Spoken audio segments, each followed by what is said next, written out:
Hello and welcome to this Warhammer 40k 8th edition video with me, Mark from the Xenovich channel, and what we're going to be talking about today is the 8th edition movement phase.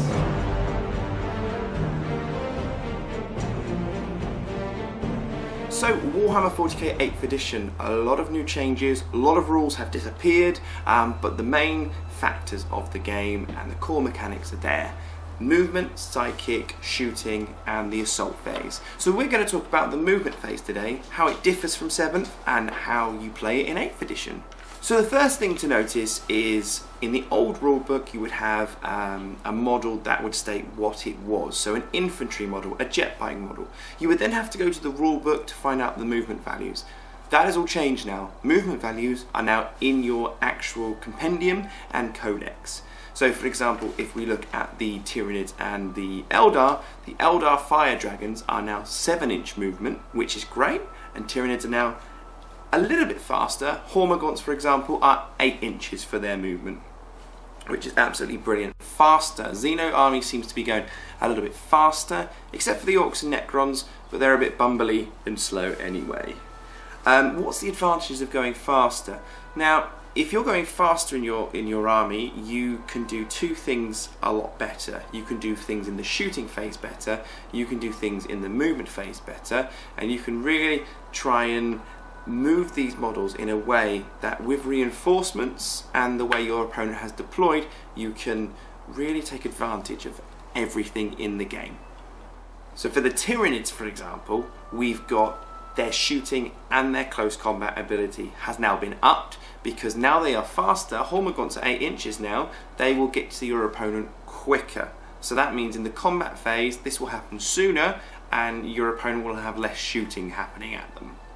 Similarly with the Eldar and their really strong shooting, you can now get into range a little bit quicker, or you can maneuver yourself so you can get into cover and then shoot and be a bit sneaky as well. So in the previous edition, flanking was extremely important, especially against vehicles. You notice on the channel, Ian uses a lot of vehicle armies. He likes Land Raiders, for example. The advantages of vehicles, they have their front, side and rear armour, all different values usually, really. So flanking would be better because the front of the armour was the strongest point, the side was the second strongest and the rear was the weakest. If you were to flank a vehicle, you'd have more chance of doing damage. This has changed now. In 8th edition, vehicles no longer have front, side and rear armour values, they just have armour saves and toughnesses and wounds, like every other model, which makes it simple and easy to follow, both for a veteran and a new gamer as well. So there's no real advantage flanking an opponent and doing it that way, so you now have to focus more on your deployment, which adds another element to the game which possibly wasn't there, but also you can just focus on the good things, like killing. I'm going to come into range, I'm shooting, I'm going to come into range, I'm going to close combat you, and I don't have to worry about doing these other little things. So more streamlining of the game. So let's take a look at the rulebook and what the core mechanics and rules are for the movement phase. So, the rules. You start your movement phase by picking one of your units and moving each model in that unit until you moved all of them. You can then pick another unit to do the same thing, basically. So moving. A model can be moved in any direction to a distance in inches equal to or less than their movement characteristic. So again, fire dragons 7 inches, they can move up to 7 inches. Hormagaunts 8, and so on and so forth. No part of the model's base or hull, because some models in the Warhammer 40k universe don't have bases, they have hulls, which is the outside of the vehicle. They can not move further than their movement characteristic. It cannot be moved through other models or through terrain, such as walls. It can't just bash through walls, but can be moved vertically in order to climb up or traverse any scenery, which is great now. Ian and I had a few confusing conversations about, well, I'm on this top rank here, the next layer is here, which is 9 inches away, and there is no ladder to go up and down, and no other platforms to go. So what happens? Do they die? It does, as you can go up and down. If the data sheet for the model says it can fly, then this can move across terrain like it's not there. So flyers, flying monstrous creatures, these models. So some models that can fly have movement characteristics, they have two values, such as in the Orc flyer that I'm going to show you, the Wazbomb Daka Super Duper thing. It moves two different values, a minimum of 20 and then the maximum value which you can't go over, and that's naughty. Don't do that. In the movement phase, all parts of the model's base must end the move at least that far from where they started. The second is its maximum speed. Again, you can't go over it. If a model cannot make its minimum move or is forced to move off the battlefield because of its minimum speed, it is destroyed. So no longer are the days of you being able to come on, do your thing, turn, come off the battlefield, come on the next turn and do it again, then go off the battlefield and so on. Just destroyed. Go into no man's land, you're dead. Out of bounds. So you've got to be a bit more tactical with your flyers now. It means they're no longer the unit they used to be, that we're all used to. They used to be extremely hard to hit. Now when we go through the rulebook, you'll see there's only a slight modifier, a minus modifier to units shooting them, and now you kind of have to really position them and work.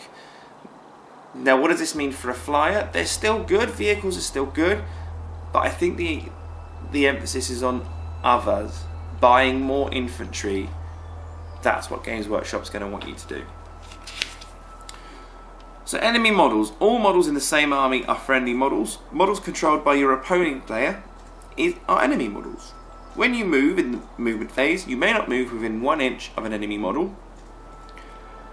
Falling back. Units starting the movement phase within 1 inch of an enemy model, such as if you're in the assault, can either remain stationary or fall back. If you choose to fall back, the unit must end its move more than 1 inch away from all enemy units. If a unit falls back, it cannot advance, which we'll go through in a minute, or charge, which we'll do on another video. Later that turn. A unit that falls back also cannot shoot later that turn unless it can fly. So it's a tactical movement to fall back out of it. But when you go through the rulebook, you'll see there is more disadvantages of falling back.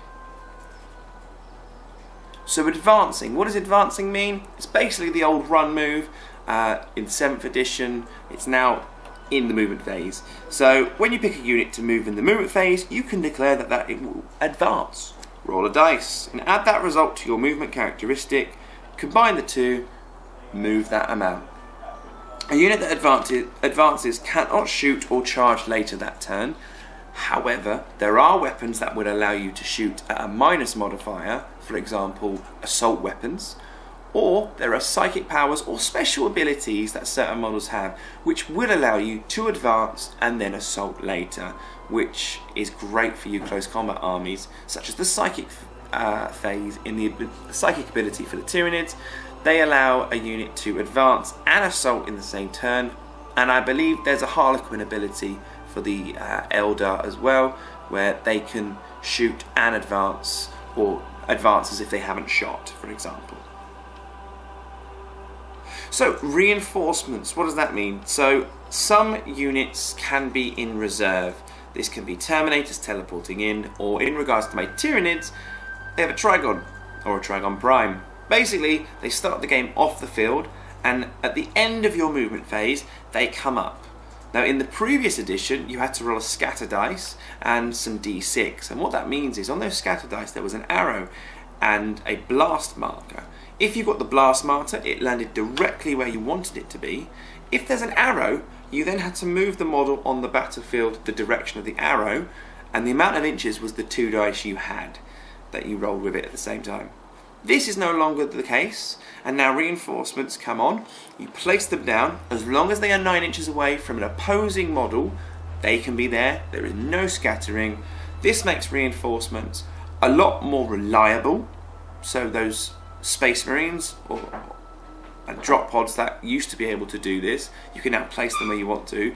And your Xeno armies now, which didn't have the special rule that the Space Marines had, that's scattering, you can now just put them down there, which is great. And it also doesn't say it happens on turn 2, turn 3, turn 4, which to me suggests you can do it on turn 1. So you can have reinforcements, the end of your first movement phase. It makes things a lot more interesting, and a lot more things are going to die on the battlefield. For example, Raveners now, they used to be not very good in Tyranids, but now they could pop up 9 inches away. Give them the shooting attacks, they do lots of shots. They're also incredible at close combat, which is amazing. So now you've got these Raveners here to worry about, but my Hormagaunts have just moved up really close and advanced really close to you. So now you're enveloped. So you'll see a lot of love of Tyranid for this on this channel and on the internet right now if you go any Google search or videos about Tyranids in 8th edition.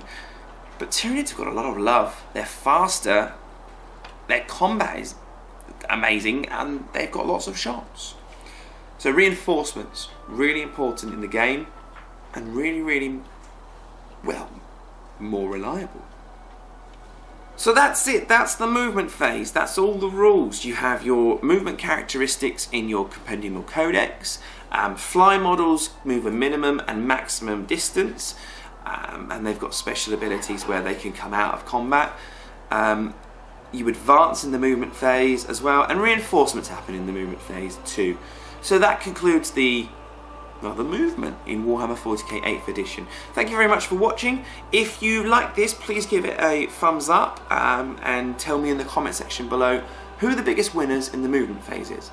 If this video gets really popular and gets between 500 to 1,000 views, I'll then go on to the psychic phase and then do this as a series and then lead up to the first battle report on the channel, which I'm really excited about. So thank you very much for watching. I've been Mark from the Xenovid channel. Please comment, share, like and subscribe, and I'll see you on the next video.